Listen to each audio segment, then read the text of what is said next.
Good morning, everybody, and also happy birthday, Mr. Dax. I heard that was your birthday, or it was today or yesterday. I don't know. My days kind of run together, but happy birthday. Hello, everybody. Welcome to the Morning Night Live.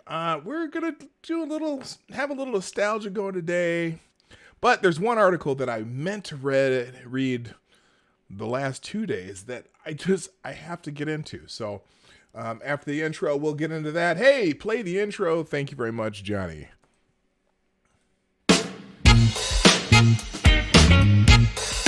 Ladies and gentlemen, coming to you live from the Lucky Dog Studio in a hidden location somewhere in the upper Midwest of the United States of America, it's a brother making his own way but with all the wrong opinions. Welcome to the Morning Night Live with your host, yours truly, P. Dog Night.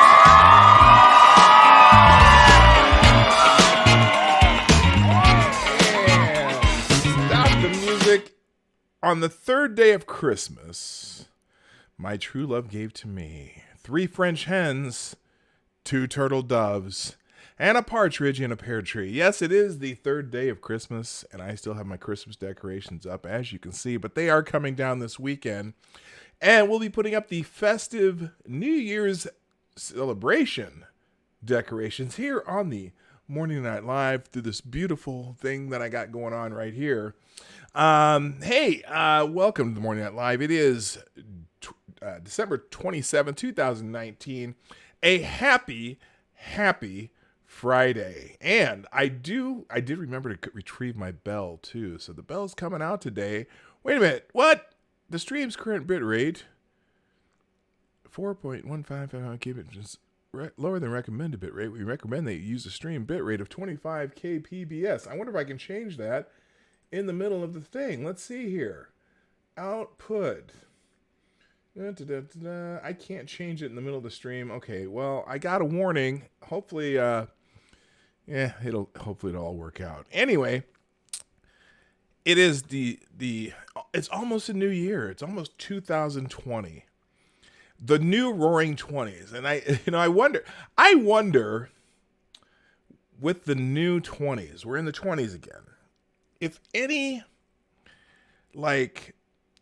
retro fashions will come back, at least in some form that resembles the Roaring 20s of the 1920s.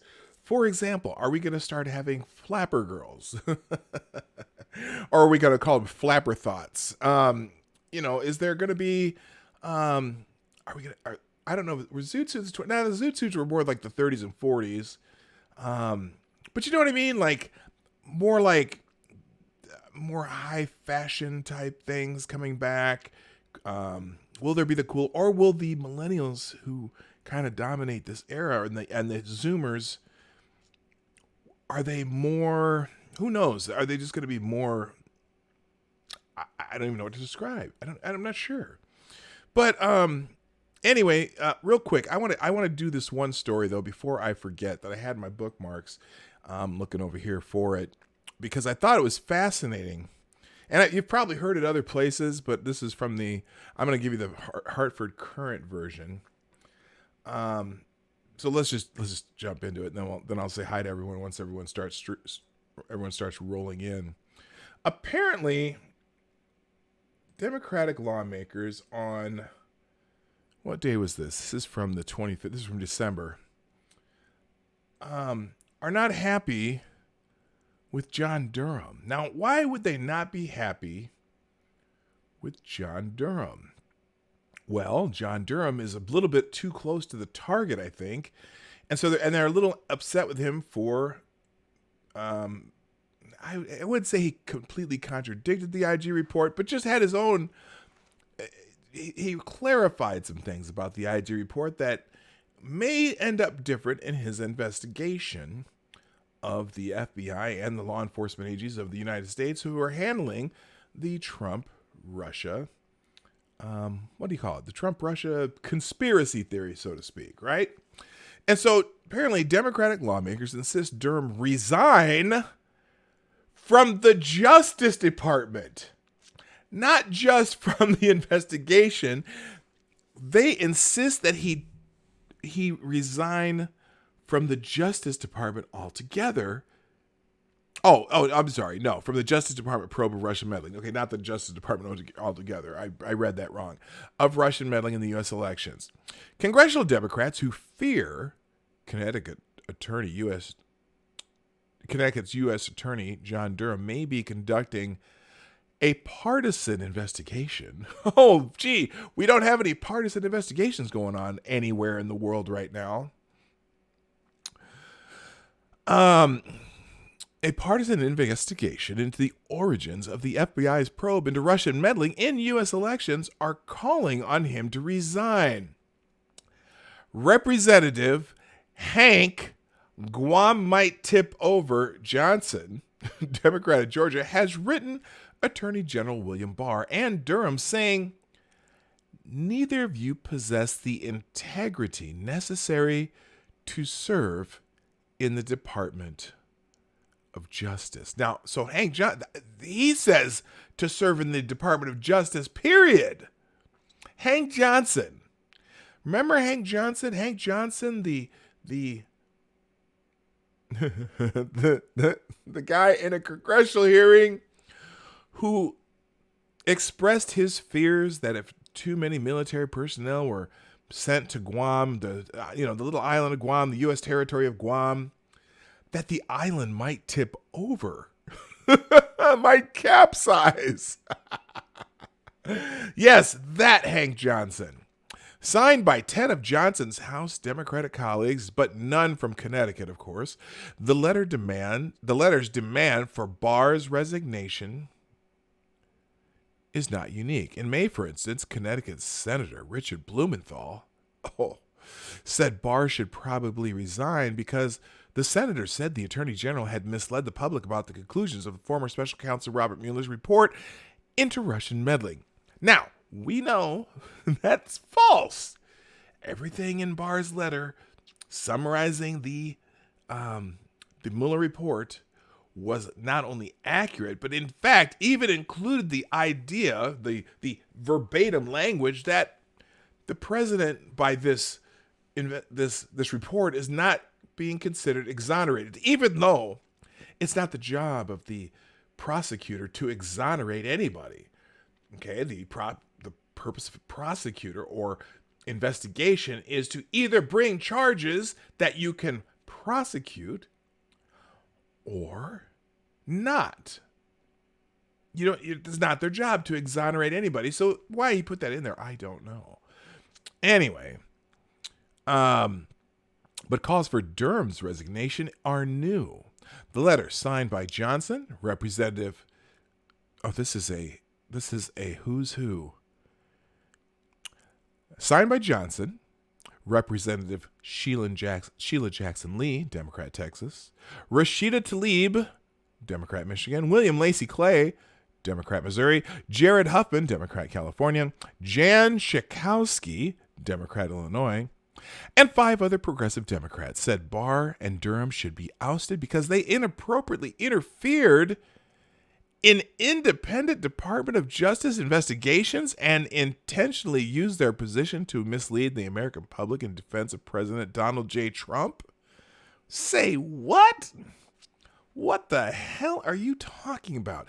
Improperly interfered? How did they interfere? All they did is comment on an investigation that had been completed. The letter was prompted by the response of Durham and Barr to Inspector General Michael Horowitz's recently issued report on his own investigation of the origins of the Russia probe. Both men issued statements critical of Horowitz's report. Oh, yes. That report that also didn't exonerate anybody in the FBI. In fact, it makes them look pretty bad if you actually read the report from top to bottom. Durham's statement was opaque, saying based on the evidence collected to date, because remember, Horowitz doesn't have all the evidence collected to date. He only has the evidence that was collected prior that he got to take a look at. He hasn't looked at any new evidence. Durham's statement, based on the evidence collected to date, and while our investigation is ongoing, last month we advised the Inspector General that we do not agree with some of the report's conclusions as to predication and how the FBI case was opened. Barr, meanwhile, launched a campaign aimed at discrediting the inspector. He launched a campaign? I wonder who the hell wrote this? Where's this from? Is this an AP? Nope, from the Connecticut Mirror. Ann Radelat, whoever that is. She continues, Barr, meanwhile, launched a campaign, that's dubious, aimed at discrediting the Inspector General's conclusion that the FBI acted appropriately when it launched an investigation into whether the Trump campaign wittingly or unwittingly helped Russia influence the election in Trump's favor. Stop right there.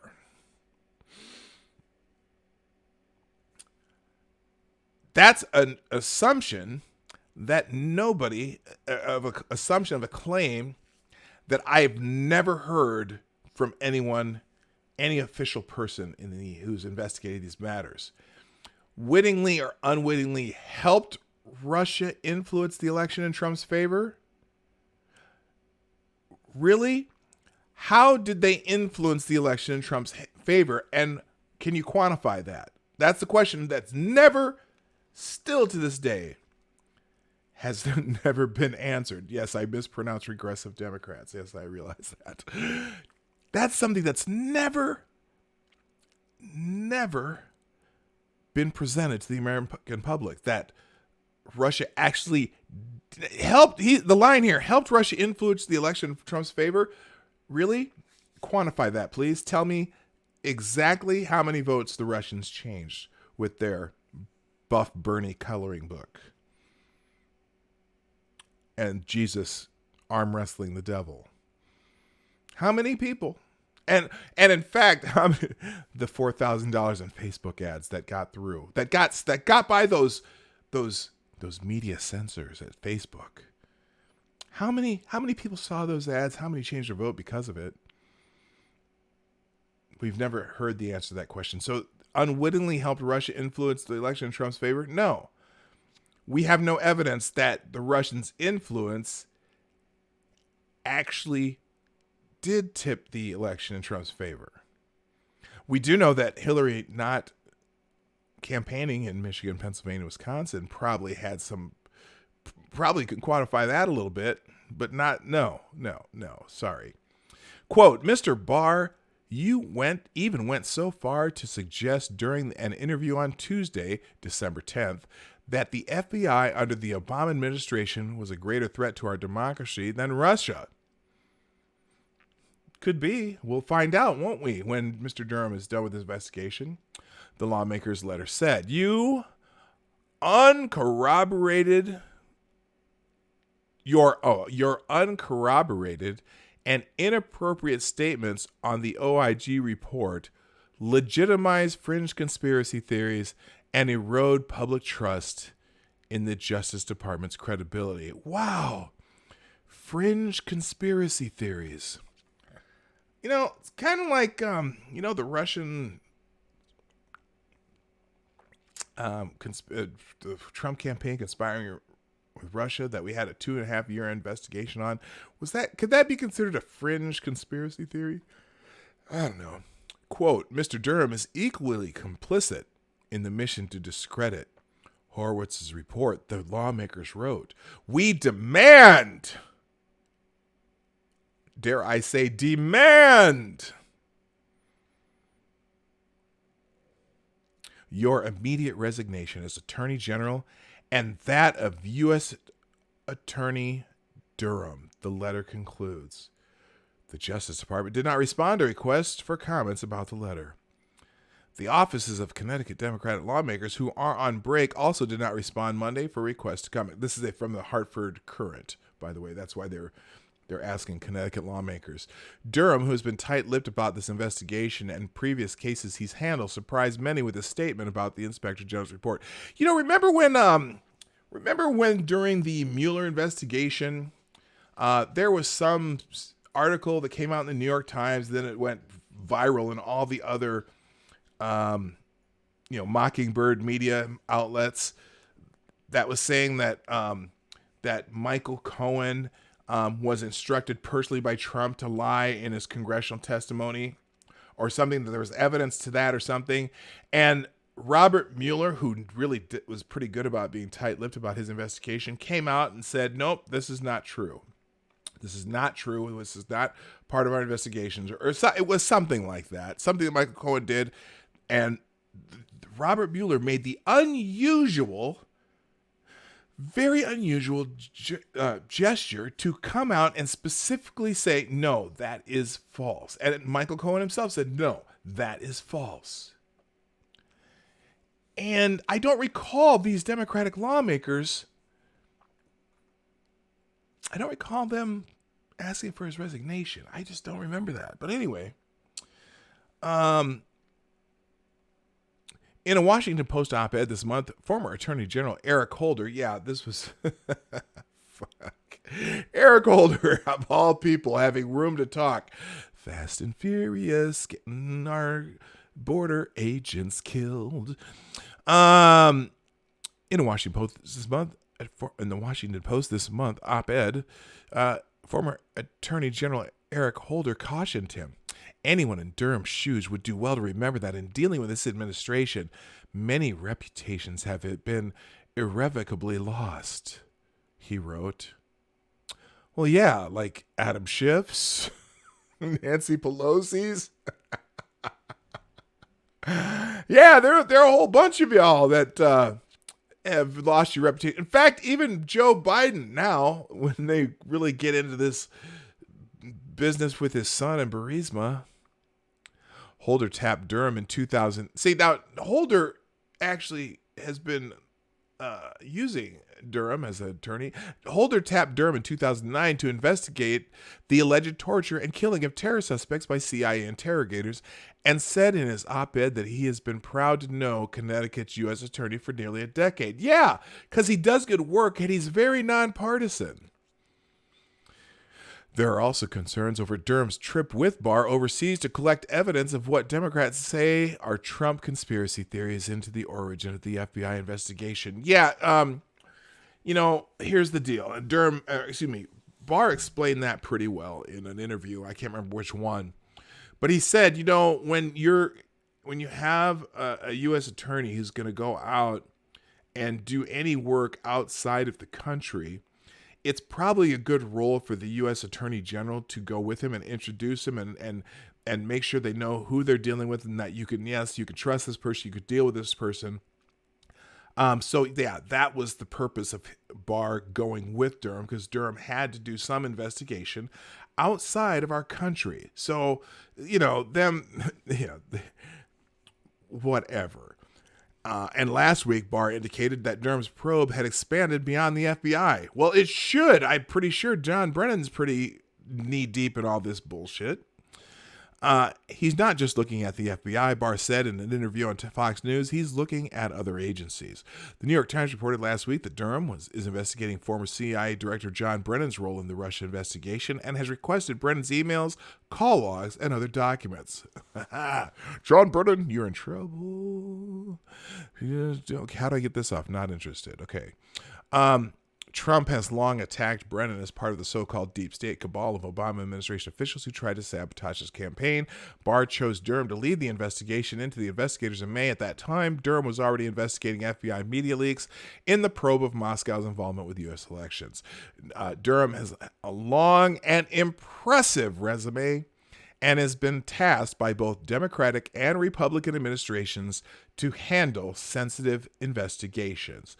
Durham has served as U.S. Attorney in office since 1989, holding a number of positions, including acting U.S. Attorney. Before that, he served in the Justice Department Boston Strike Force on organized crime, where he led the prosecution of several mob bosses, including James Whitey Bulger. So, there you go. I just think it's hilarious. You know what? Like they say, if you're taking flack, you're probably right over the target, right? And you know what? Here's the thing. So this whole...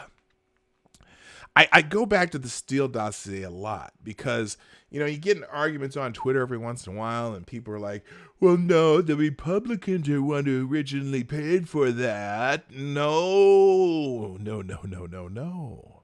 That is not true.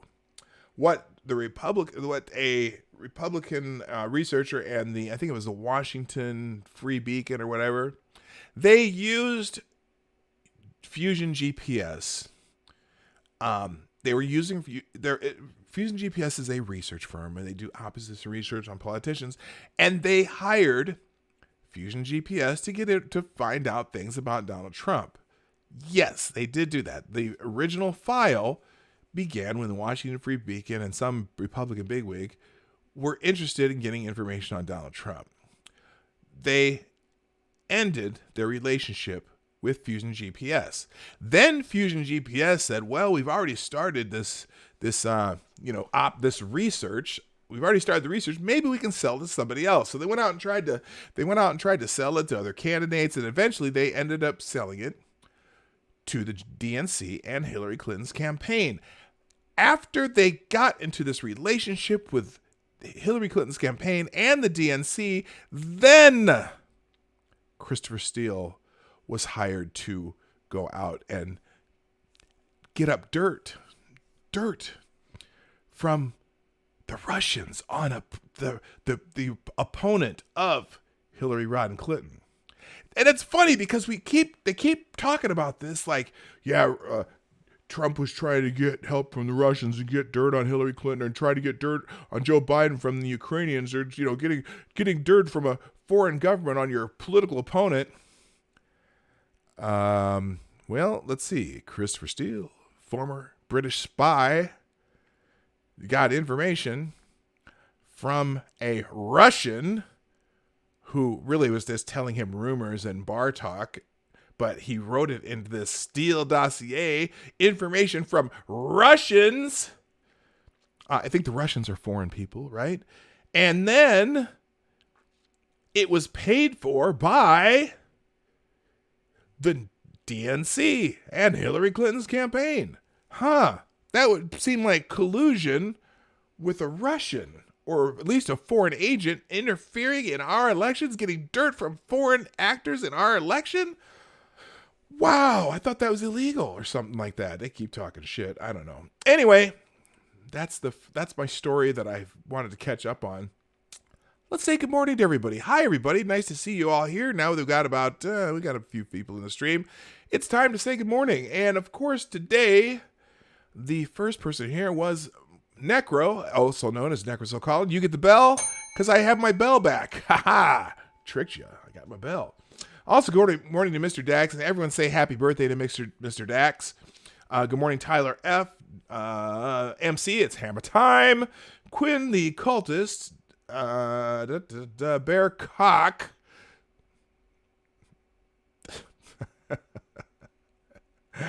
I just always laugh every time I say that. Bear Cock. Johnny Hellcat. Marsupial Gamer. Green Badger Outdoors. Cynical Lindsay. Maniac Man. Damn it, Chadwick Dupree. How you doing? I know you pop in every once in a while. And Kitty Stalker. So thank you for being here. Just so you know, the Morning Night Live is brought to you by you, the viewers of the Morning Night Live. Please, please, please share the stream out. I did remember to tweet it out this morning, but you can just hit that share arrow down there. 3 clicks, and it should be, yes, as opposed to horsecock. Yes, hit the arrow. Hit the arrow. It takes like 3 clicks. You can share whatever social media you want. And then also make sure you hit the like button if you like what we're doing. If you remember, I'll remind you at the end. You can hit it on the way out. Or if you decide during the stream, suddenly you go, hey, I like this, maybe I'll click that like button. I would not argue with you. Okay. And then finally, we do donations and super chats through the Streamlabs link in the description down below. I did do the Andy Feltersnatch one yesterday that I forgot to do. Yes, that's the name. Andy Feltersnatch. Andy Feltersnatch, who said ding, fries are done, and left a $3.57 super chat. That was the last one from yesterday. So, and I have new animations at $2.99, $3.99, and $4.99 if you're curious about what those are. And also, Well, I have new animations throughout my super chat. So thanks for those who do that every once in a while. It's not required, obviously, but it's very greatly appreciated to those who help us out. All right, because I need a new graphics card. Anyway, the title of the stream today is kind of about I can't remember what did I name the stream today? I can't remember now. Oh yeah, humanity's best decade. Oh yeah, this is an interesting graphic that was on Twitter that I wanted to look at because now I don't know this. Well, it tells the sources in this, but I thought it was pretty interesting. This is just a theme here that that the human race is doing pretty good. At least that's according to some of the sources here. Now, granted, there's also clearly there are bad things that happened in the last decade, but I want to talk about the good things that that we can always look forward to and realize that there is progress constantly being made in the world. And so this is the graphic right here that says 2010s are the humanity's best decade yet. Now, clearly we've been improving every decade for hundreds of years, but hey, this is the things that have happened that are good in the decade. So the number one thing they have here, according to the World Bank, 28% of all wealth ever created happened in the 2010s. Now, I don't know if what's that? Oh, by the way, I forgot. Don't tell Lady Boomer, but I do have my cup of reparations coffee, but this cup actually belongs to her. So she might notice this if she watches the stream later. She usually doesn't. She usually just asks me, what'd you talk about today? But yeah, Fueled by Gangsta Rap and Coffee. This is actually her mug. She's into the old gangster rap and Snoop Dogg and NWA and all that shit. Even though we both grew up on that stuff. But anyway, back. Oh, hello. Oh, there we go. We got our first super chat of the day from Bear Cock. Here is an excuse to say my name again. Yes. Thank you, Bear Cock. I appreciate the super chat from Bear Cock. Or do you just pronounce it Coke? No, I'm pretty sure you pronounce it cock because I know how this works.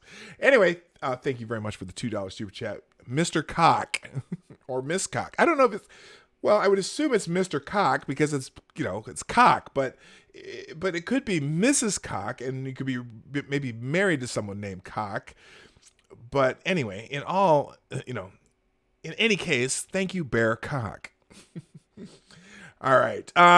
So 28% of all wealth ever created. Now that, it's an interesting, all that, what it really means is that, there are places where there was no wealth that has been created too. So it's not just the wealth of the most wealthy. Number two, extreme poverty has halved, as in it's been cut in half. That is also according to the World Bank. Number three, child mortality rate has been reduced by a third. That's great unless you're one of these, one of the people who are concerned about having children in the era of climate change. But no, that is a good thing. Now, one thing the challenge with that one in particular is in developing nations when your child mortality rate is reduced greatly. Sometimes the habits of having many children isn't reduced immediately, so you have population issues, but just the fact that that is happening means that disease and things that cause young children to die prematurely are being being eliminated. Now, it can cause problems because part of the reason that like a lot of third world countries where people have the tradition of having multiple children is because the child mortality rate would take, sometimes in half of your kids. And so in order to have, children that lived, you have to have a whole bunch of them. But, hopefully that will, the fact that the mortality rate has been reduced will also eventually slow down population growth, and then we may not have the population problems that we've had in the past. Anyway, also life expectancy has increased from 69.5 years to 72.6 years. Now, I don't know if that's worldwide or if that's just in a particular. Let's see, that is from the UN, United Nations. That's according to the United Nations. The child mortality rate is the UNIGME. I'm not sure what that stands for.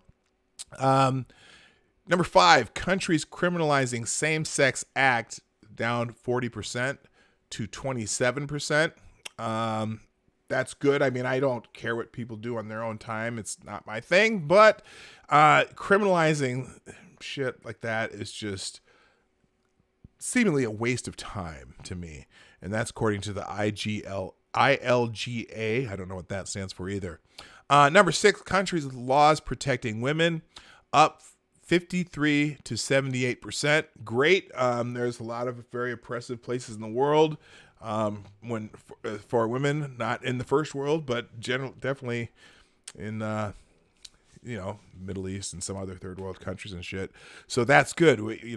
I think that we need to protect people from cruel and barbaric laws. Okay. Number 7, the death rate from pollution down 19%. That's an interesting one. So again, that we get the climate cultist. I shouldn't say climate cultist. That's not really what I'm trying to say here. What's the word? Climate extremist, not climate extremist, climate, when you're like always fear, the climate fear mongers, the we're all going to die, the chicken littles, someone give me the word that I'm looking for here. Good morning, Patrice Ripley, by the way. But probably wouldn't tell you that pollution is down 19%. Now, in some in more quickly industrializing countries like China and India, that is not the case. But worldwide, death rate from pollution is down 19%. Loonies. Yeah, loonies is a good word, Marsupial Gamer. That's a good one. All right. Weather-related deaths, International Lesbian Gay Alliance. Thank you, Duck Dog. That's what ILGA stands for. Thank you. And good morning, Duck Dog. How you doing? Weather-related deaths decreased 95% since the 1960s. Now, that, I would imagine, is due to the fact that we've gotten better at predicting weather. One, it's more of a worldwide, more satellites, more everything out there. Climate alarmists. Thank you. That's what I was looking for. Also, I would guess that, I'm not going to guess, but that all those increased hurricanes, tornadoes, and everything we're supposed to have due to global warming that actually have decreased, that could be part of it. But I think also just the fact that technology at predicting and also helping people get out of the way of more weather-related disasters has probably contributed to that. And the source for that is number 8 is Our World in Data. Number 9, peak stuff consumption of 66 out of 72 resources is declining. Hey, that's kind of a good thing. We're that's according to McAfee, more from less 2019. So people are more efficient in uses of resources. Probably, I'm going to say maybe the reuse of resources, which is skyrocketed also in the 2010s, or especially since the year 2000, probably has an effect on that. And then finally, number 10, quote, not free, quote, end quote, countries, down 34% to 26%. And that's according to Freedom House. There's a side note here. Data collecting takes time, so some numbers refer to 2007 to 2017, 2008 to 2018, or 2009 to 2019. But anyway, not free. I'm not sure what that specifically means, but I get a general sense of what it means, and that's a good thing too. So the world's becoming more free. The world's consuming less.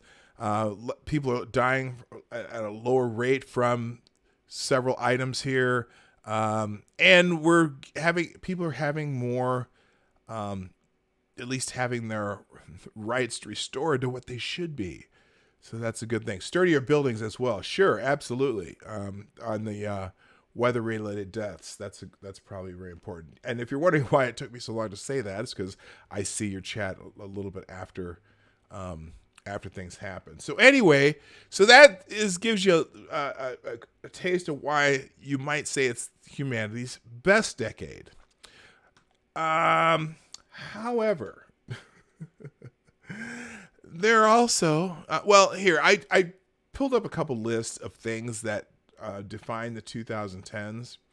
And one is from, what's this called? Best Life. And one is actually from everybody's favorite website, BuzzFeed. Yay! So we're going to look at a little bit about, we'll do a quick look at a couple things that define our decade, and then we're going to get into some more news. So here's the one from Best Life. We'll just go through this top 10 list real quick. So this is the Best Life version of this. Hang on here. I forgot to scroll down. 10 things that define the 2010s. Social media, streaming culture, and superhero movies came to define the last decade. The 1960s had the civil rights movement and counterculture. The 70s brought Watergate and the end of the Vietnam War. And the 90s gave us grunge. But how will we define the 2010s?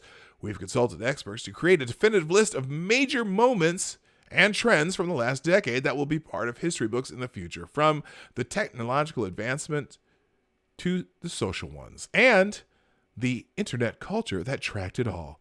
Here are 10 ways the 2010s will remember.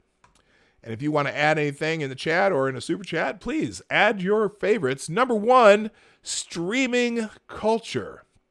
Man, can you, now, anyone who's older than, born before the mid-90s, or, well, let's see, I'm thinking, anyone born before the mid-90s, where everything was on radio and TV and VHS, and maybe you had cable, maybe you didn't. But streaming culture has just completely changed our world, hasn't it? I mean, it's just insane. Netflix began its streaming service in 2007, but it didn't start producing its own original content until 2012. And all these fucking streaming channels coming up. It's crazy. Yeah, the 70s brought a lot more than Watergate. I know. That was their defining thing of Watergate. I was thinking of like a worldwide depression almost. I mean, the oil crisis, when we thought that everything was going to shit. Holy smokes. Oh, you were born in the 70s. Well, that is something that the 70s brought us that is wonderful, Patrice Ripley. Before the mid-90s, do the 70s... Well, yes, that is before the mid-90s. Sorry, CPU Gamer. Now, there are too many new shows on Netflix to keep track of, not to mention Hulu, Amazon Prime, and countless others. And with technology like Amazon Fire Stick, Apple TV, Google Chromecast, what, they didn't put Roku in there? I use a Roku on one of my TVs because my cable company also streams through Roku, so I don't have to have a cable in that room. I just throw a Roku in the TV, and I can use all my channels plus Netflix plus Hulu. I don't know if Disney's on Roku yet, but anyway. And we get Disney Freak with my phone service, so I don't know. Anyway, now there are too many... I already said that. It's never been easier to stream your favorite shows and movies on your TV screen. So easy, in fact, that many people don't even have cable anymore, which is where we're heading pretty soon. Although I get my internet through cable because it's much more reliable than our other services that we have available. Anyway... the number of cable cord cutters in the U.S. is over 39 million in 2019, according to eMarketer Research.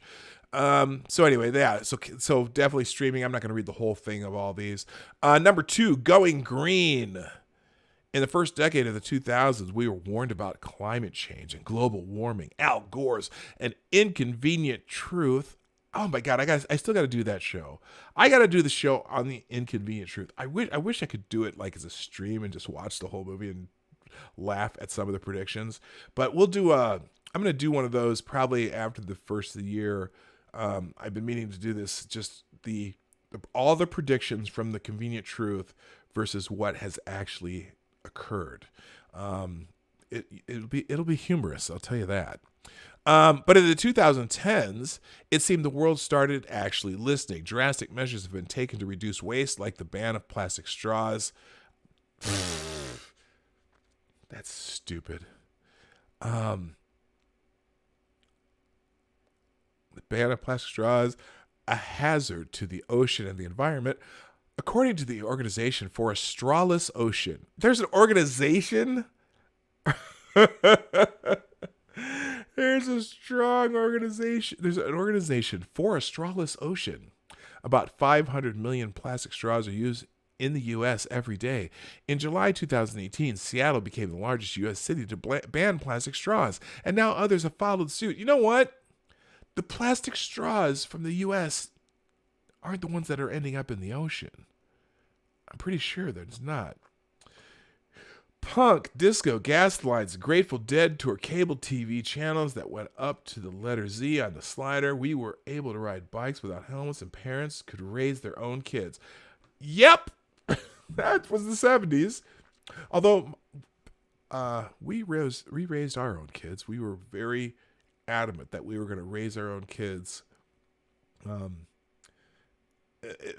Particularly, until they got into school, which we still raised them because there was always someone home.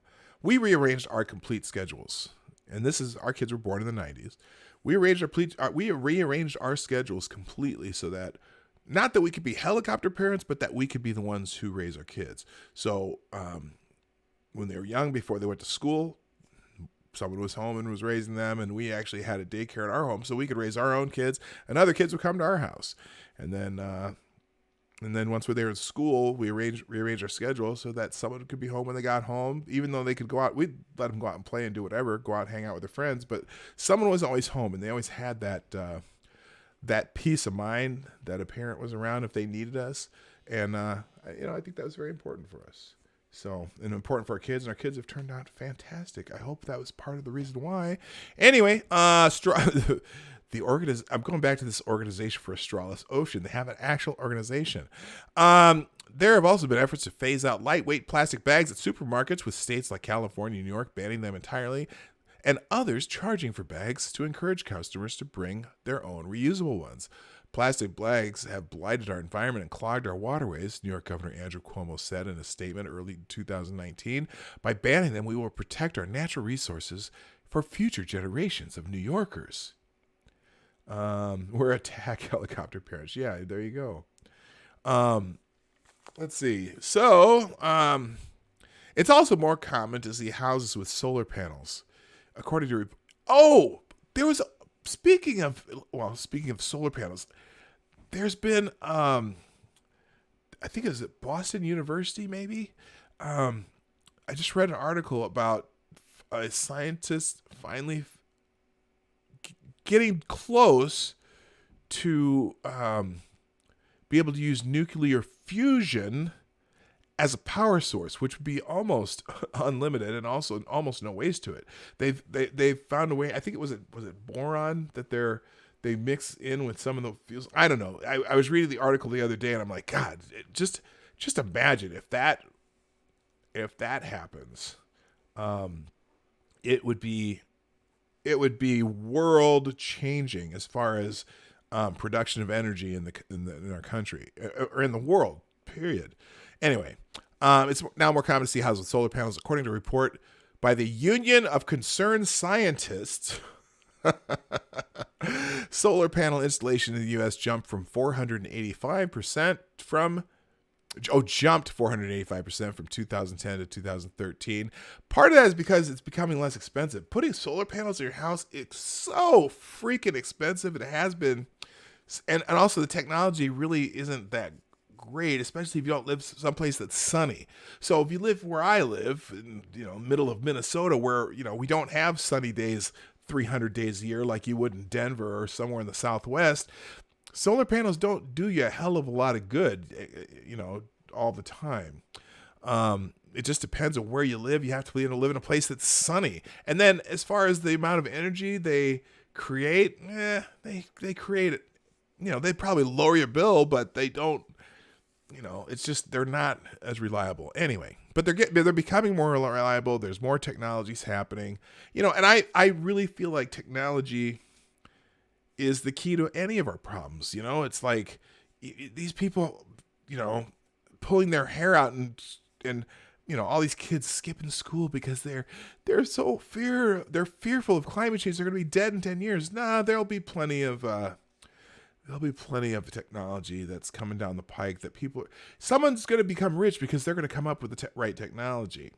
Marsupial Gamer says Gen 3 nuclear power plant is about 99.999% safe, and Generator 4 nuclear is 100% safe and reuses all nuclear waste. They're being built. I know, is it that the technology they're using in France and some of the European countries that are heavy into nuclear power? I can't believe, when people talk about climate change in the U.S. and all these people argue about it, but then you ask them the question about nuclear power, and they're like, nope, we don't want that. Why? I think that's the solution. I really do. And if you can come up with the Gen 4, is the Gen 4 actually being built?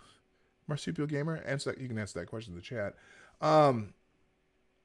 It's like, how could you not consider that a source? I know they worry about nuclear waste, and that's the biggest problem that people have with it. And also, okay, you had Chernobyl, and when the fuck was Chernobyl? Was that in the early 80s? And 3 Mile Island in like 1977. Well, yes, those were nuclear disasters that when we had a different technology, okay, but the technology being built now, like Marsupial Gamer says here, 99.999% safe, and Gen 4 100% safe, and reuses nuclear waste. So there's a lack of nuclear waste that you have to store. So, it needs to be built.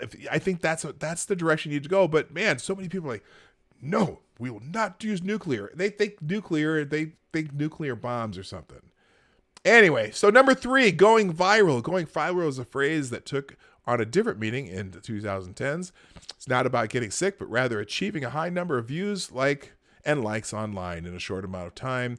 And what went viral over the past decade heavily shaped what the world talked about offline. Well, that's the truth. Take the 2014 Als Ice Bucket Challenge, for example. Oh my God. Now look. What does they call this? Okay, good. They're not calling this the best of. They're just saying things that define the 2010s. Because the Ice Bucket Challenge, I'm sorry, that was stupid. Anyway, so the campaign to promote awareness of, I'm just going to say ALS because I can't say amyotrophic lateral sclerosis, and encourage donations to the ALS Association had participants dumping buckets of ice water on their heads, then nominating others to either partake in the challenge or donate. Yeah, I chose to donate. I fucked putting the ice on my head. And all these celebrities who did the challenge, instead of donating, what the hell's wrong with you? Even celebrities like Justin Bieber took part. According to the BBC, 3.7 million videos were uploaded with ALS Ice Bucket Challenge and Ice Bucket Challenge. And from July to August 2014, the ALS Association received $98.2 million in donations. So that's pretty cool. Good morning, Richo. How you doing? And we can't forget the mannequin challenge, which had people standing very still while the camera moved around the room. Okay, so yeah, going viral was another thing that became huge into the 2010s. Number 4, the rise of smartphones. Smartphones have changed the world. Nowadays, most people have only 2 types of phones, an iPhone or an Android. Yes, the iPhone made its debut in 2007 and the Android in 2008, but it wasn't until the 2010s that the smartphone really took over. In fact, 2010 was the year that iPhone sales eclipsed BlackBerries for the first time. Smartphones have really become an essential part of everyday life. They're no longer just for making calls or sending texts, says David Lynch, content lead for Upphone, a cell phone comparison site.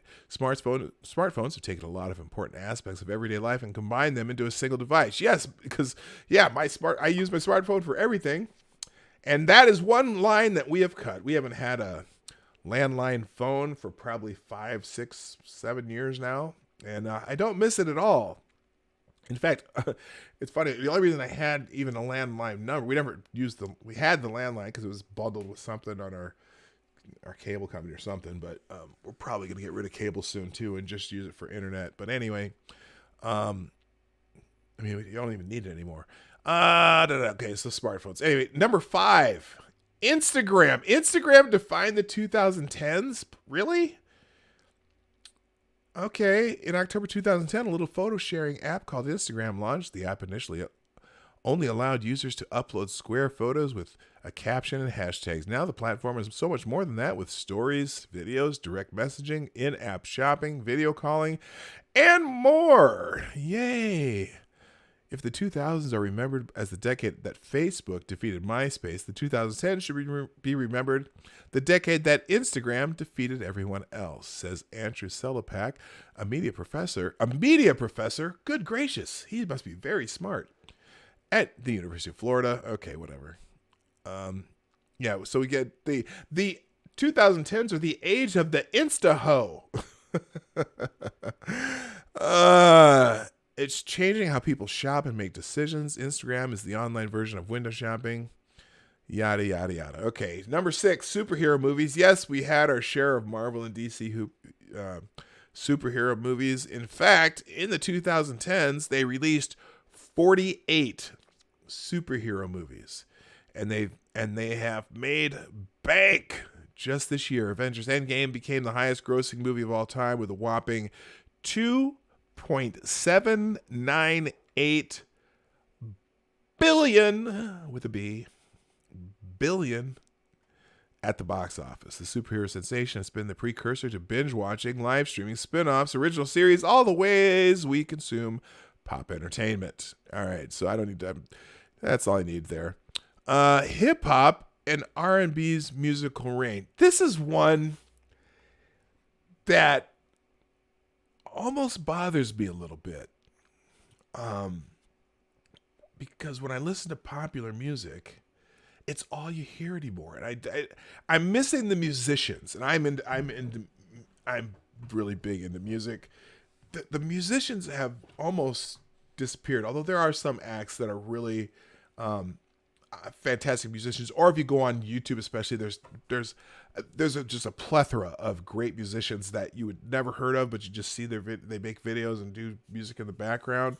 But anyway, it was during the 2010s that hip hop and R&B dethroned rock as the most popular music genre in America for the first time ever, according to Nielsen's Music 2017 year-end report. Hip-hop accounted for 24.5% of music consumption, and 9 out of 10 of the most consumed songs that year were from the genre. SoundCloud, a free audio publishing site, and TikTok, the Chinese spying app, a social media platform born in the 2010s, have helped push hip-hop to the top. Unknown rappers who publish their songs on the former are dubbed SoundCloud rappers, and Lil Nas X's Old Town Road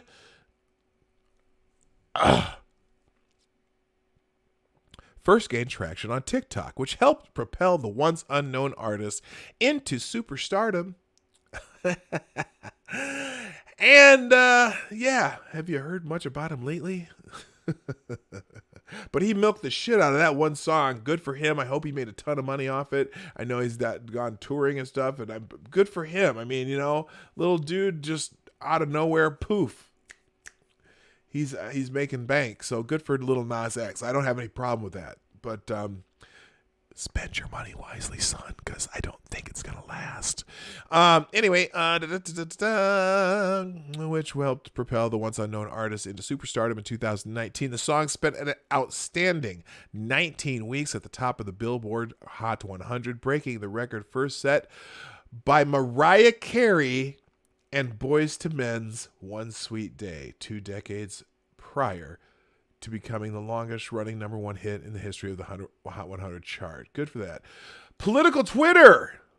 Oh, good gracious. Good. Political Twitter defines the 2010s. The rise of Twitter had a surprising effect on politics in the 2010s. The 2012 and 2016 elections were hugely impactful on the platform, but even smaller political issues went viral thanks to Twitter.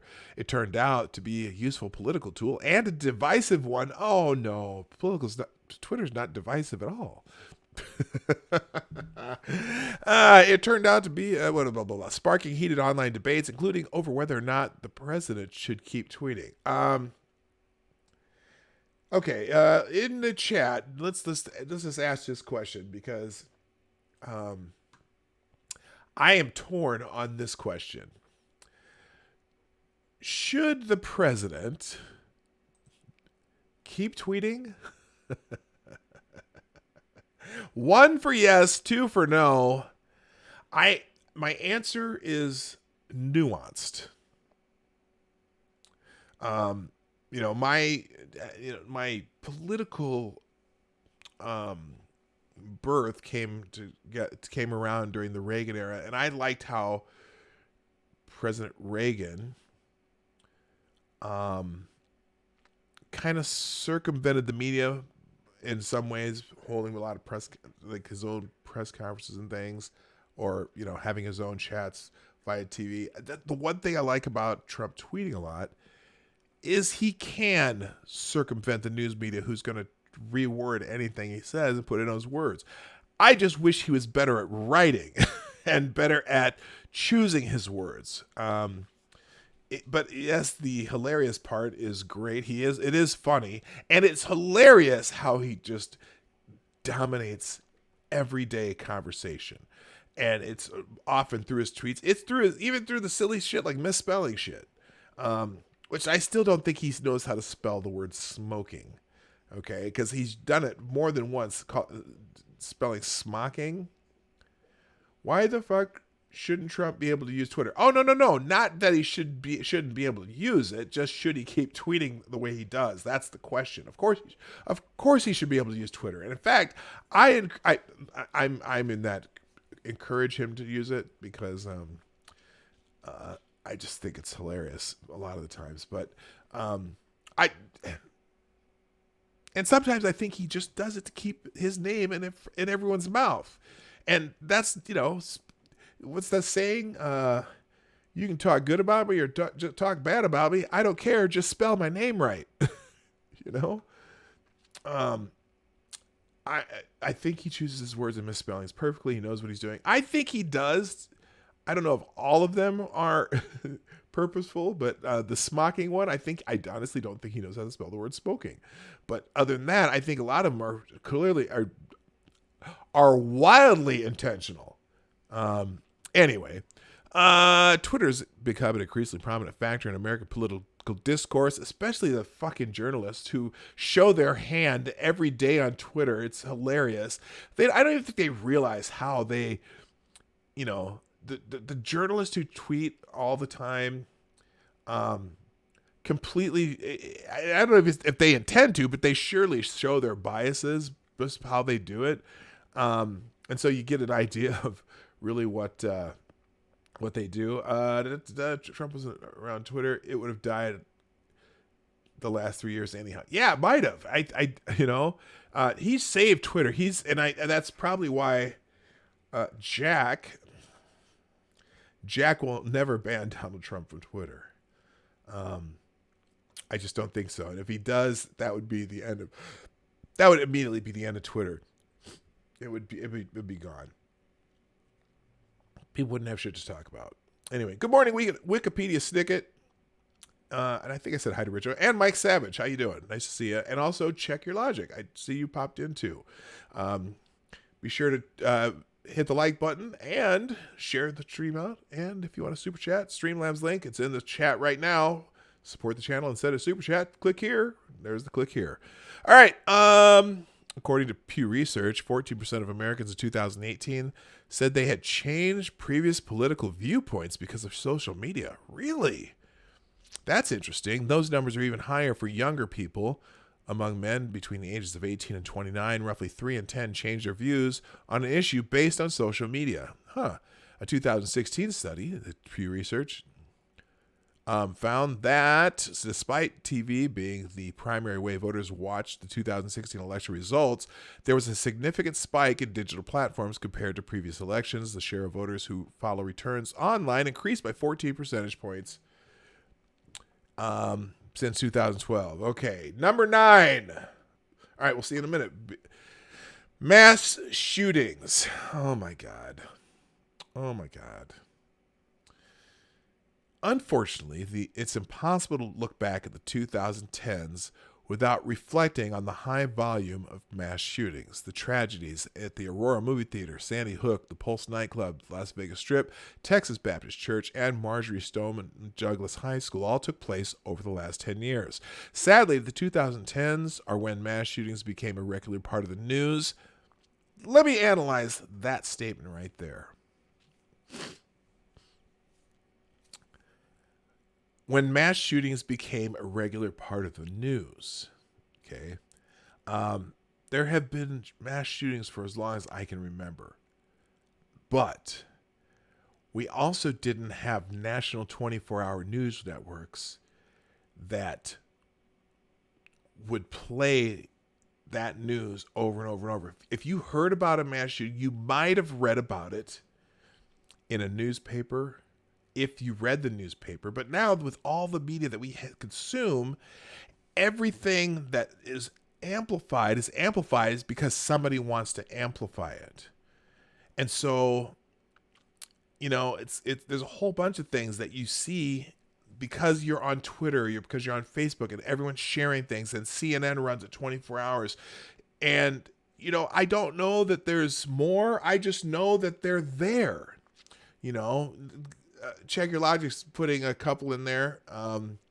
University of Texas, Austin, was that the late 60s? Kent State was in the early 70s. I mean, these things, you hear, they're all over the place, but they weren't made national news on a 24-hour/7 news cycle, constantly retweeted on Twitter and constantly put on Facebook and every other social media. So we hear about them all the time. We're hearing about ones in New Zealand, which when I was growing up, if something like that happened at Christchurch in New Zealand happened, well, first of all, you might not hear about it for another week because it might be a side in a newspaper, but it didn't affect you. There wasn't a constant effort to amplify all these things. It's just like in the 80s, there was a big thing with missing children. All of a sudden, we were always talking about missing children. And especially in the 90s when you started getting cable news networks, that's when you started hearing about missing children all the time. So people were that's why we have helicopter parents now. Because the big thing to amplify at that time was missing children. Now, my wife tells me that in her family, back in the 30s, there was a missing child in their family that they never found. But it never made national news because there wasn't the 24-hour news cycle. There wasn't the social media where all these things are amplified. So, you just didn't hear the stories. But there always been those missing children. And again, they are man-bite dog stories. Okay, they are sensational stories of things that happen that when you look at actually the numbers of murders and everything in the United States, they're a tiny percentage. But because of the sensational nature of them, that's what's getting amplified. So you're not going to hear about the weekly inner city shootings as much because it's not part of that agenda, and it's not something that. It's funny. It's almost like they don't care about that stuff. I mean, there was a mass shooting in where was it? Was it Los Angeles a couple weeks ago? I want to say it was in South. It was like in South LA. And did you hear about it? The only reason I heard about it is because there's someone that I follow who tracks that kind of stuff. The stuff that doesn't make the news. And but it didn't fit the right agenda, whatever the reason, and so it didn't get amplified. But so, yes, this line, the 2010s, when mass shootings became a regular part of the news, it's because the news made them a regular part of the news, not because there's more of them necessarily.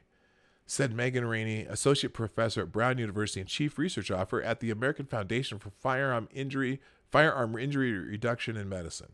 AFIRM. That's a acronym. AFIRM. Gun violence became an epidemic. Well, wait a minute. She says the number of deaths have increased, and every one of us knew someone who had been affected. I don't. And our kids got used to being scared at school because you're scaring them. Because actually, gun deaths have gone down in the 2010s. Murder rates have gone down in the 2010s. The numbers, even though the population's grown, the numbers have gone down in the 2010s. So by saying that the number of deaths increased, I'm not, what? If you look at crime statistics over the last, say, 5 to 10 years, it's steadily gone like this. Oops, there's my hand. It's been going down. I'm trying to figure out what the hell she's talking about here.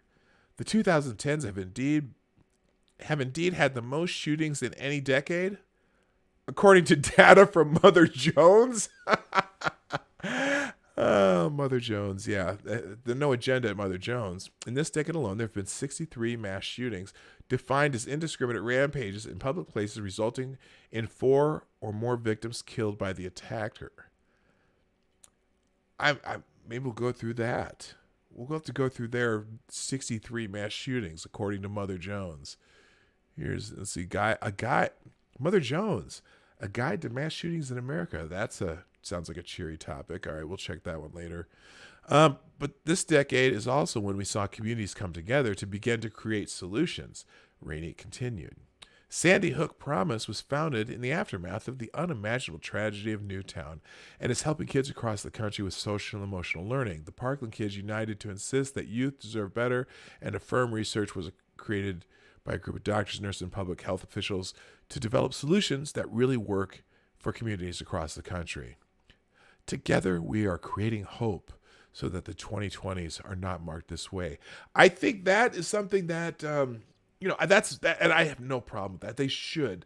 We should find a way to figure out how we can, identify people who do this in advance. But I'm not talking about red flag laws either. I don't, but I think mental health, people that need help with mental health issues and, just any kind of, I don't know what I'm trying to say here. Just mental health intervention is a big one. And number 10, the legalization of same-sex marriage.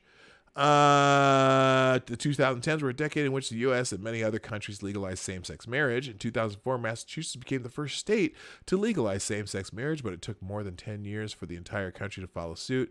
Well, yeah, it didn't follow suit. The country didn't follow suit.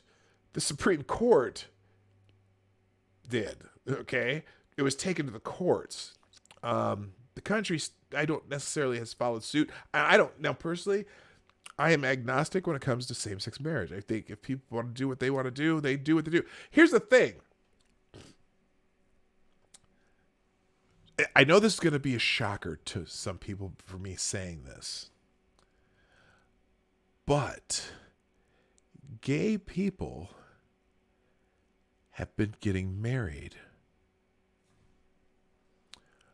for definitely longer than my lifetime. Gay people have been getting married forever. Okay?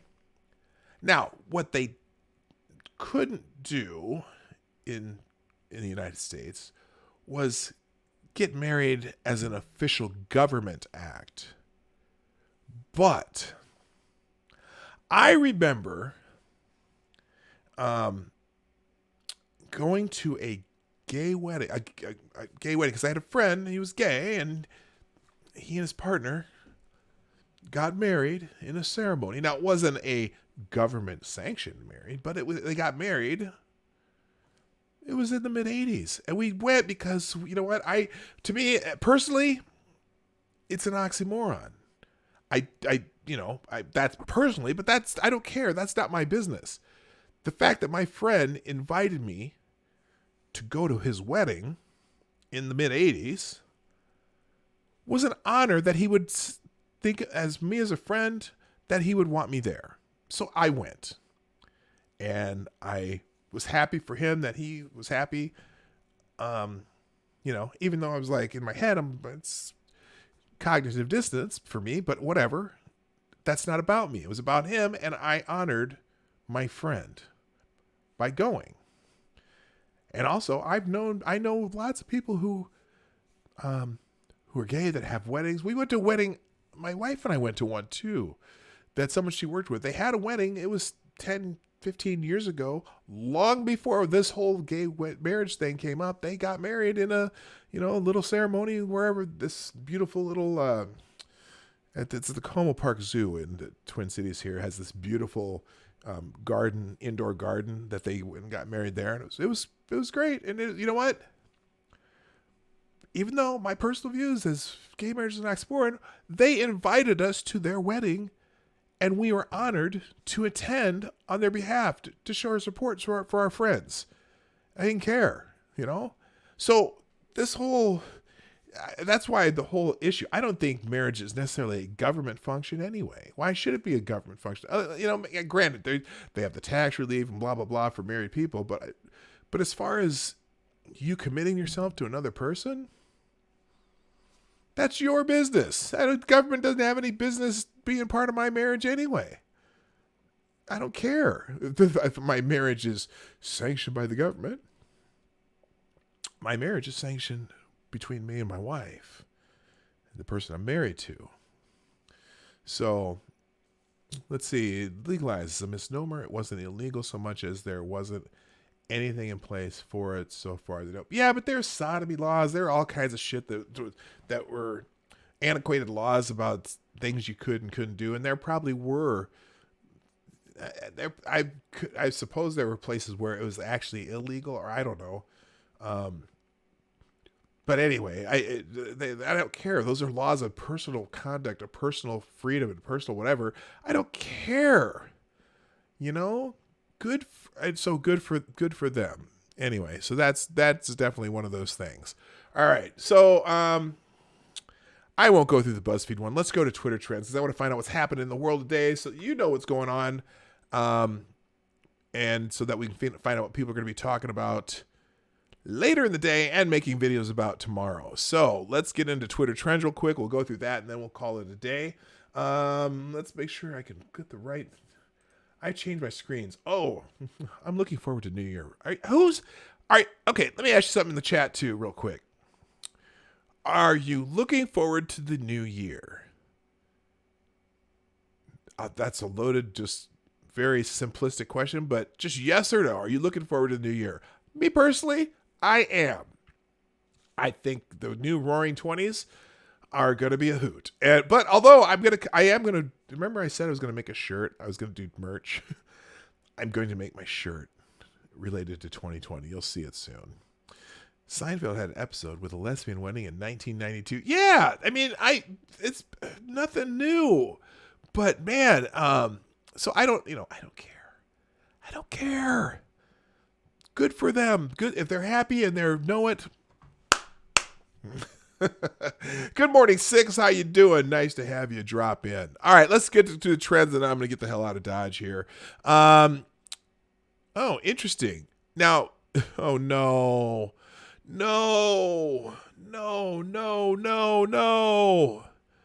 Hang on. Oh, wow, this is weird. My Explore tab. Oh, there we go. Here's my Explore tab. Ooh. So if you're, I don't see it trending yet, but I always check out when you hit the Explorer, they give you one header. And the top of the header today is about the Navy SEALs testimony published of Navy SEAL accusing their platoon leader, Edward Gallagher, of misconduct. That seems to be a hot topic. The New York Times obtained video recordings used as part of the prosecution of Special Operations Chief Edward Gallagher, who was dismissed of war crimes charges, including murder. Gallagher was acquitted by a military jury in July and cleared of all punishment in November by President Trump. So let's see. The video recording obtained by the New York Times, which have not been shown publicly before, showed confidential interviews with the Navy SEALs who accused Special Operations Chief Edward Gallagher of war crimes. Yeah, it's supposed to be the people that they show testimony of is supposed to be pretty brutal against him. Now, their reason I think that he was acquitted on a lot of charges is that he was able to explain some of the I don't know what I'm not going to talk on this because I don't know enough. I'll wait till we read the article, but that's the header on there. People will be talking about that today. And the problem is that because Trump has cleared the remaining charges, the only charge that he was actually the only charge that he was actually that remained is got people pissed off. So now they're gonna wave the bloody shirt here. That's what the New York Times is doing because it was something Trump did. And you may come up with the idea or the belief after seeing this article and seeing the things that they provide. Maybe there's a reason that they're doing that and it's justified or not. I'm not going to make a judgment because I haven't watched it yet. But I will watch it and maybe if someone asks me about it later, I'll have an opinion, but I'm going to save my opinion until I actually read this article. It's kind of a 3-4 day rule, kind of with like I try to do with everything. All right, let's go back to trends. Number 1, Jungkook is K-pop. So I'm going to click it and then I'm going to click back and say, nope. But K-pop is trending number 1 in the United States right now. KBS Song Festival 2019 brings K-pop stars together. Oh, wait a minute. Let me at least see what the KBS Song Festival, hosted by GOT7's Jin Young, Red Velvet's Irene, and Shin Dong Yup.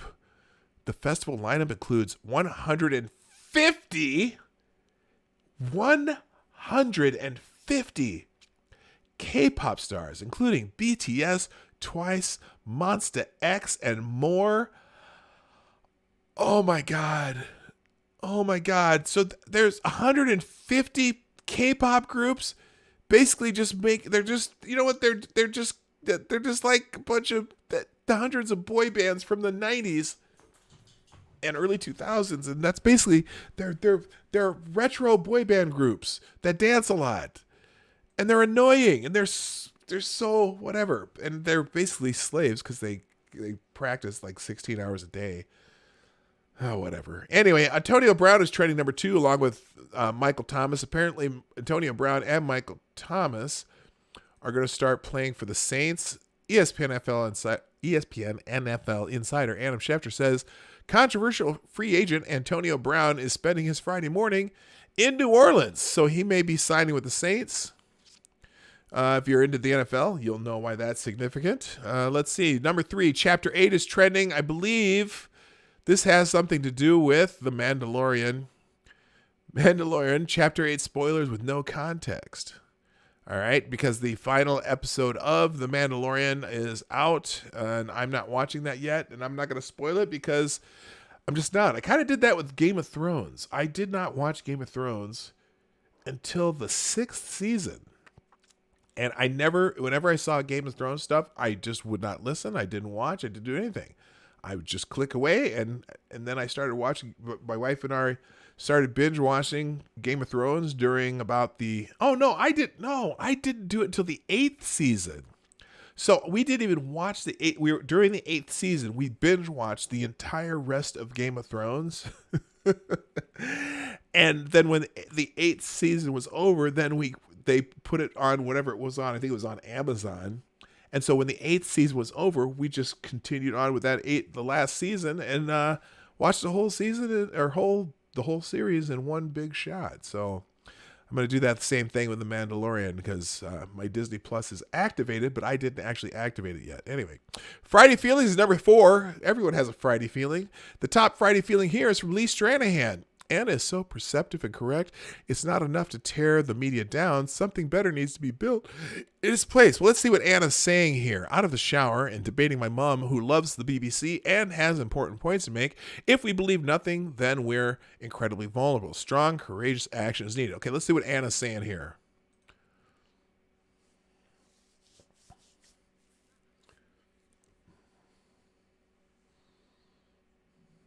I don't trust the BBC.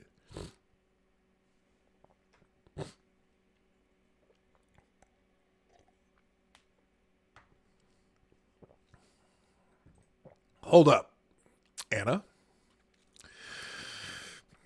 Maybe, perhaps, just perhaps, the media itself has something to do. Oh, you don't hear her? Oh, let me start over. Oh, that's because I turned that off. That's right. All right, here we go. Hello everyone, it's Christmas time and I've got family staying, and I just had an interesting debate with my mum actually, and she was talking about how important the BBC is because we need to trust something.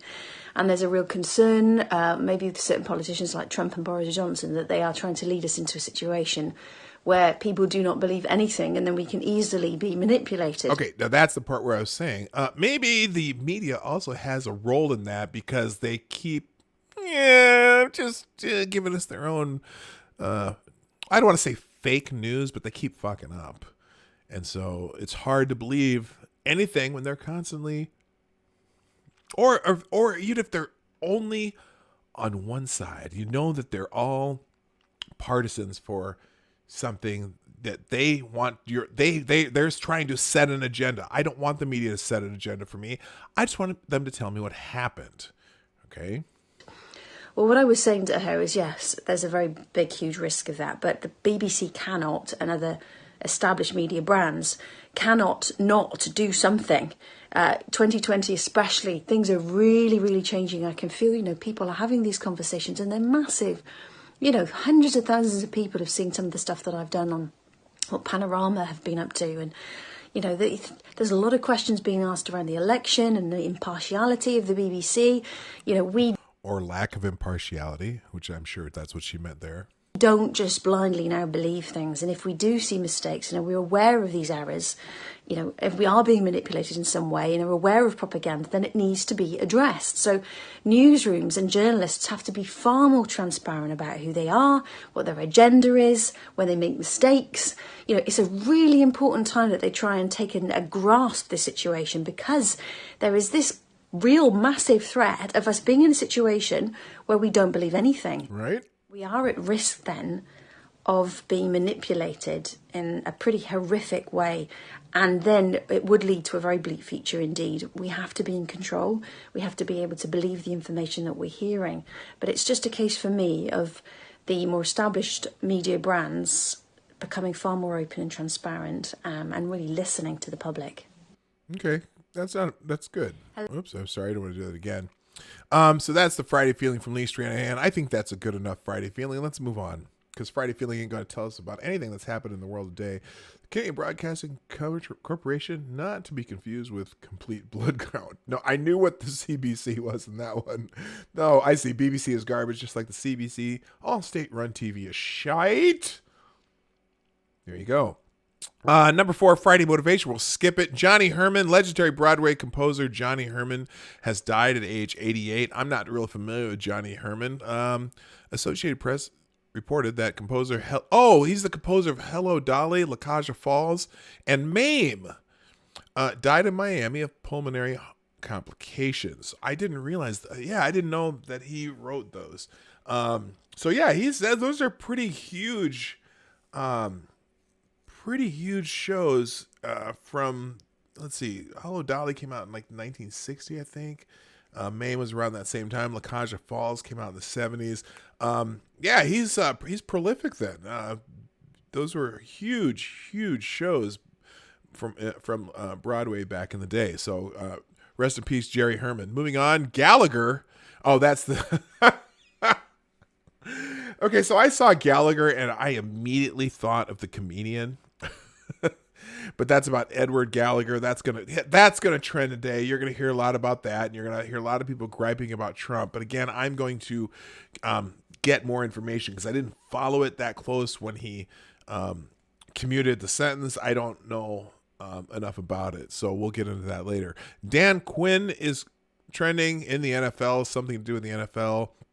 Let's see. All these NFC South headlines this morning. Falcons keep Dan Quinn. Falcon keeps Thomas Dimitroff. And the Saints are signing Antonio Brown.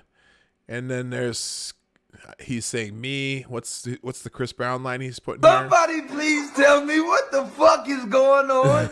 I don't know. I'm reading headlines after headlines. What the fuck? That's really what the fuck I want to know. What the fuck is going on? All right. So, yeah. This Antonio Brown is a problem. But anyway, all right. So that's, if you're not in the NFL, you won't care. John Voight is trending. It always make me nervous when someone that's of age in Hollywood is trending. Although John Voight, he's trending in politics though. So John Voight said something that pissed people off. Let's find out what it is.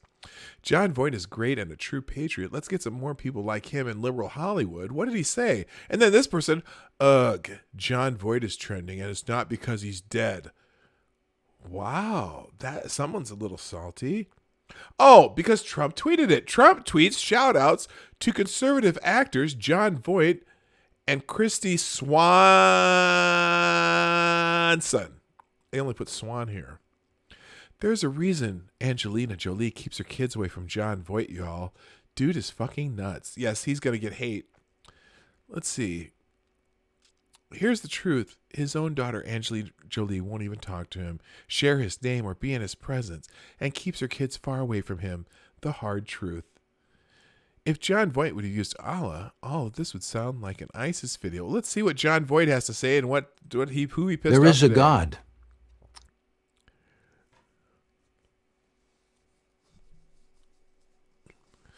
Oh, is that? I didn't. Sorry. There is a God. There is a truth. This left wing lacks truth and are afraid of Trump's truth to save this country. Let us all stand with God, with President Trump, and ask the holy light of God and Jesus for their prayers. Okay. More now than ever, for the evil is trying to win. This is a battle for truths, and the left are afraid of the true truths that President Trump has brought forth. This is America. We are strong, we are smart, and our leader, President Trump, has shown us this.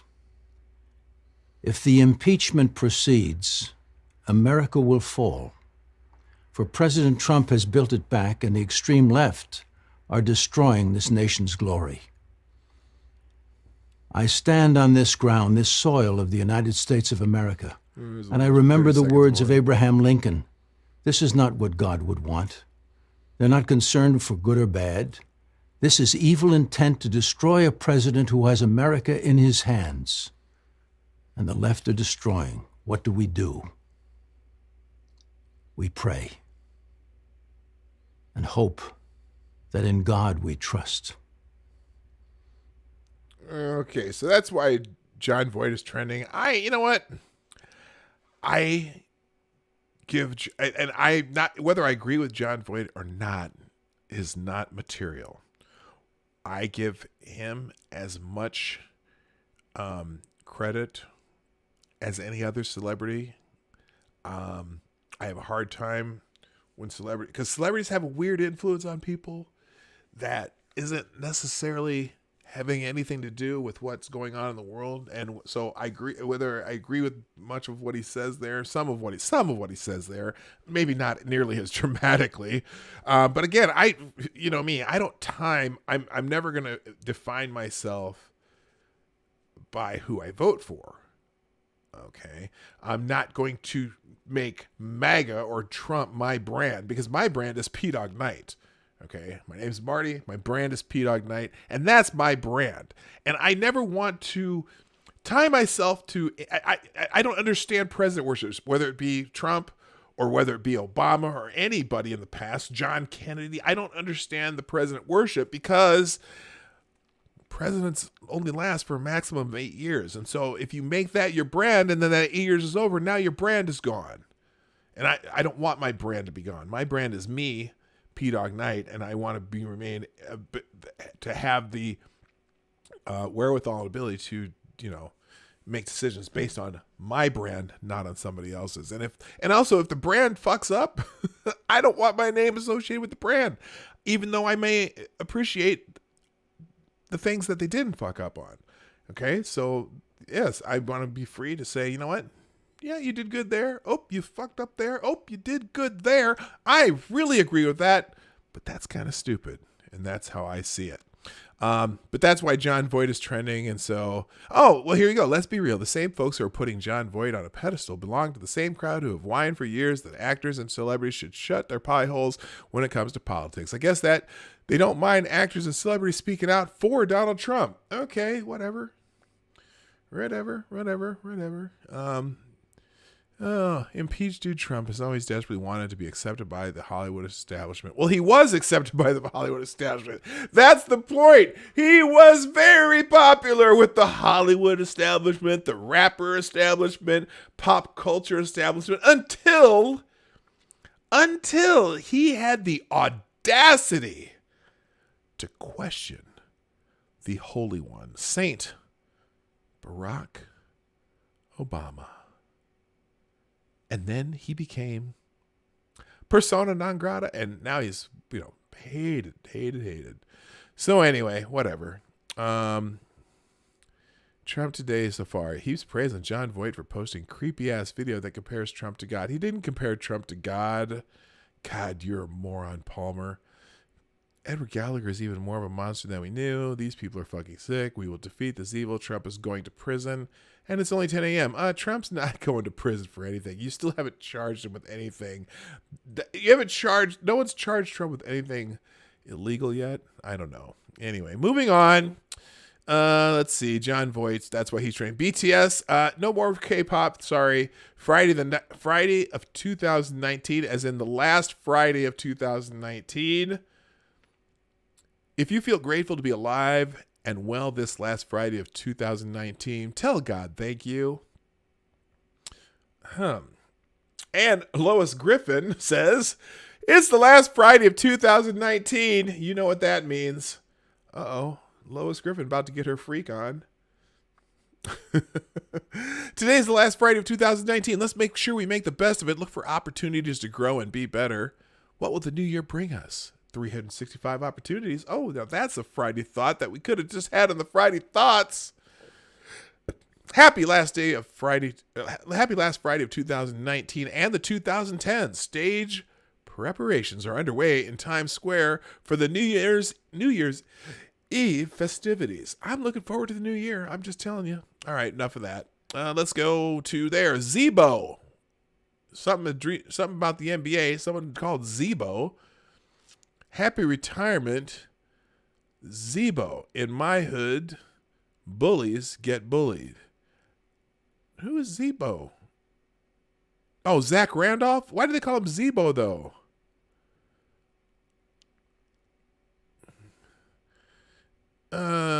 He probably sick. Mark Gasol got chipped low key. Okay, I can't even read that. Zach Randolph said he's ending his comeback plans and will retire from the NBA after 17 seasons. Salute to Zebo. So anyway, Zach Randolph, if you follow the NBA, he had a couple really good years in the NBA, like prolific years. I think did they win the championship? They came close, but he's a good player. Arthur Blank trending the NFL. We'll skip more football. AB the Saint, we already talked about that. Junie, K-pop, nope. Goodell, sports trending. Now, I wasn't going to do any football, but for some reason, AB to the Saints is just another way of Sean Payton giving Roger Goodell the middle finger. That kind of is. I don't know if Sean Payton is... I'm sure that Goodell is not happy that the Saints are looking at having Antonio Brown. Antonio Brown, I want to sign with the Saints. Roger Goodell. Roger Goodell says, it didn't work. What's going on? Fix, work. Okay, my screen froze. Hey. We may not be letting you do that. Yeah, everyone's wondering what Roger Goodell is going to be doing about. Here's that Goodell when the Saints sign AB. This is actually fine.